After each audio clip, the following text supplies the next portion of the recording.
Hi students, it's me Sidra. Welcome to the e-learning module of Operations Management.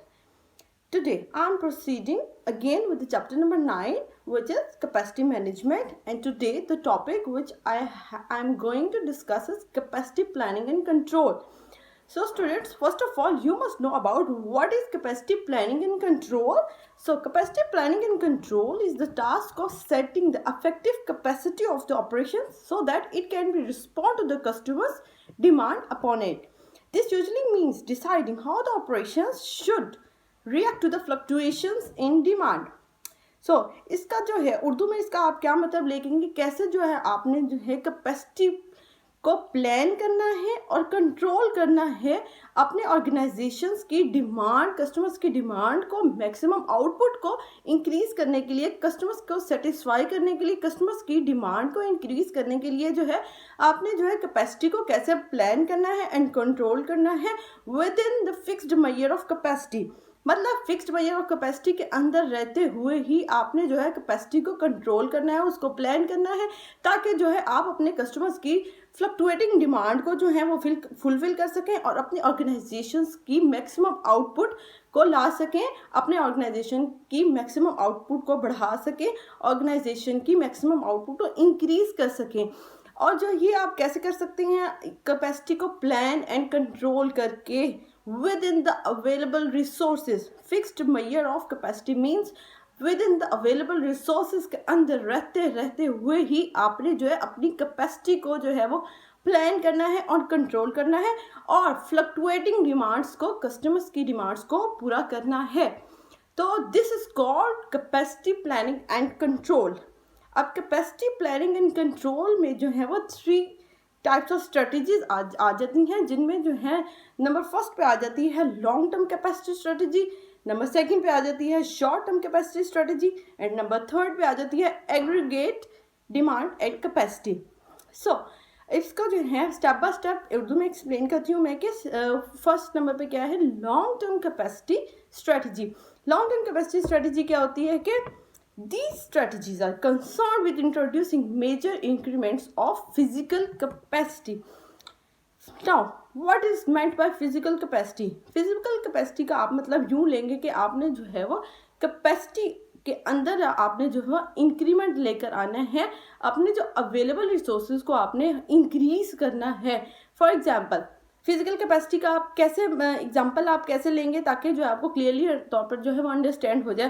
For example आपके पास जो है आपके पास जो हम कह सकते हैं कि आपके पास एक रूम है, रूम में आपने जो है वो आपके रूम में अरेंजमेंट आपकी हुई भी है, बट आप चाहते हैं कि आपने जो है वो और अपने रूम के अंदर जो है वो सेटिंग करनी है और चीज़ें लाकर अरेंज करनी है।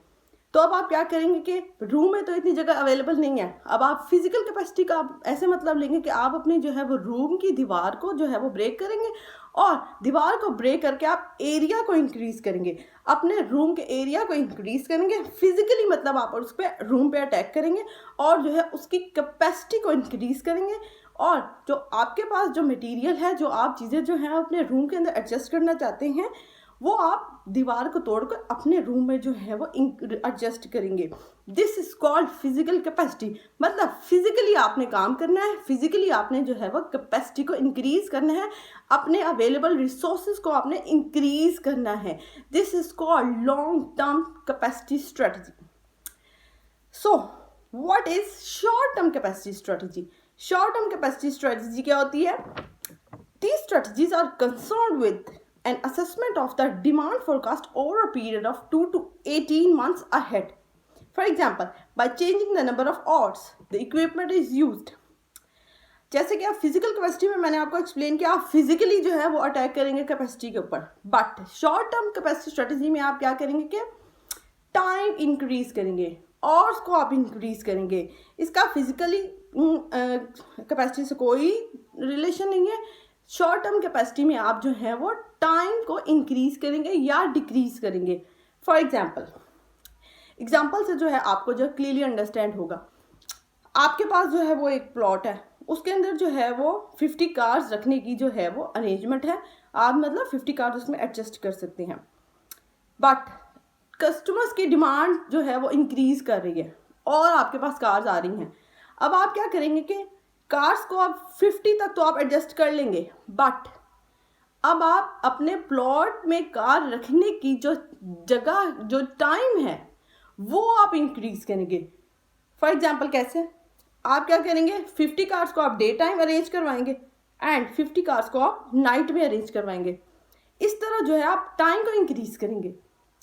ये शॉर्ट टर्म कैपेसिटी स्ट्रेटजी है, मतलब आपने टाइम को इंक्रीज किया, ना आपने फिजिकली कोई दीवार तोड़ी अपने प्लॉट की, ना आपने फिजिकली कार्स को जो है वो बुरी तरह एडजस्ट किया, ना आपने फिजिकली प्लॉट को कुछ मतलब अरेंजमेंट में उसकी कोई एडजस्टमेंट की, बट आपने जो है वो अपने माइंड से शॉर्ट टर्म स्ट्रेटजी लगाकर आपने टाइम को इंक्रीज कर दिया।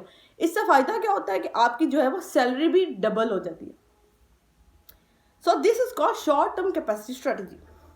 अब नंबर 3 पे क्या आ जाती है, एग्रीगेट डिमांड एंड कैपेसिटी।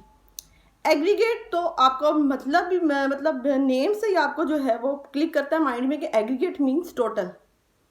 तो पढ़ लेते हैं कि एग्रीगेट डिमांड एंड कैपेसिटी की डेफिनेशन क्या है। Aggregate means it is making overall broad capacity decisions, but it is not concerned with all of the detail of the individual products and services offered. Aggregate means total broad capacity measurements. For example, aggregate का आप कैसे मतलब लेंगे और कैसे जो है अपनी एग्रीगेट के मुताबिक कैपेसिटी को प्लान करेंगे एंड कंट्रोल करेंगे। आपके पास जो है वो एक कबर्ड है, उसमें आपने जो है अरेंजमेंट की हुई है, आपने 10 आपके पास विंटर क्लोथ्स हैं, 10 आपके पास जो है वो समर के क्लोथ्स जो हैं उसमें अरेंज हुए पड़ी हैं। बट आपने जब उनका एग्रीगेट निकाला तो फिर आपके पास जो है 10 + 10 / 2 आप एग्रीगेट कैसे करेंगे, मतलब एवरेज आप उसको एवरेज कैलकुलेट करेंगे। तो आपके पास जो है वो 10 आपके पास इसका ओवरऑल समर क्लोथ्स का एंड विंटर क्लोथ्स का ओवरऑल जो एग्रीगेट आया वो 10 आया। अब कैपेसिटी प्लानिंग एंड कंट्रोल क्या कहते हैं आपको, आपने जो है प्लानिंग एंड कंट्रोल के थ्रू इस 10 को अब आपने एडजस्ट करना है अपनी कबर्ड के अंदर। जो सारे जो अनफैशन क्लोथ्स हैं, जो यूज्ड में नहीं है, कुछ में डिफेक्ट है क्लोथ्स में, वो आप क्या करेंगे, वो निकाल देंगे और एग्रीगेट डिमांड एंड कैपेसिटी के मुताबिक, अपनी नीड के मुताबिक जो आपके पास जो आपको जो क्लोथ्स की नीड होगी वो आप ओनली अरेंज करेंगे। This is called aggregate demand and capacity. मतलब अपनी एग्रीगेट डिमांड को कैलकुलेट करने के बाद जो एग्रीगेट आपके पास आया है उस एग्रीगेट के मुताबिक आप अपनी जो है वो कबर्ड में इंक्रीज लेकर आएंगे या डिक्रीज लेकर आएंगे अपने क्लोथ्स का। मतलब कि आप अपनी या तो कबर्ड न्यू अपनी अरेंज करेंगे या क्लोथ्स में ही आपने जो है वो अरेंजमेंट्स करनी है, ताकि जो है एग्रीगेट के मुताबिक आप अपनी कैपेसिटी को प्लान कर सकें एंड कंट्रोल कर सकें। सो स्टूडेंट्स, आई होप आपको जो है अभी क्लियरली जो है वो अंडरस्टैंड हो गया होगा कि ये 3 टाइप्स ऑफ कैपेसिटी स्ट्रेटजीज जो हैं वो क्या क्या होती हैं। लॉन्ग टर्म कैपेसिटी स्ट्रेटजी में आप फिजिकली आप कैपेसिटी को अरेंज करते हैं। शॉर्ट टर्म कैपेसिटी स्ट्रेटजी में आप क्या करते हैं, टाइम को इंक्रीज एंड डिक्रीज करते हैं। And aggregate demand and capacity में आप जो है एग्रीगेट निकाल के उसके मुताबिक प्लानिंग एंड कंट्रोल करते हैं। So students, this is all for now. Chapter number 9 जो है वो काफ़ी जो है वो this is the most technical chapter of overall book operations management का। इसको जो आपको बहुत ही ध्यान से और जो है कॉन्सेप्चुअल वे से जो है आपको चलना पड़ता है इसको लेकर। इसलिए जो है I am making short videos of हर टॉपिक की। आई एम जस्ट वॉन्ट कि मैं जस्ट यही चाहती हूँ कि आपको जो क्लियरली जो है वो आहिस्ता आहिस्ता अंडरस्टैंड होता जाए, कॉन्सेप्ट्स आपके डेवलप होते जाएँ। क्योंकि जो है वो अक्सर जो है बच्चों को जो है कैपेसिटी मैनेजमेंट की जो है वो उनको कॉन्सेप्ट जो है वो समझ में नहीं आता, बिल्कुल उनको कॉन्सेप्ट क्लियर ही नहीं होता कि एक्चुअली व्हाट कैपेसिटी मैनेजमेंट होती क्या है। So students, I will meet you in the next video. Don't forget to subscribe my YouTube channel. अल्लाह हाफिज़।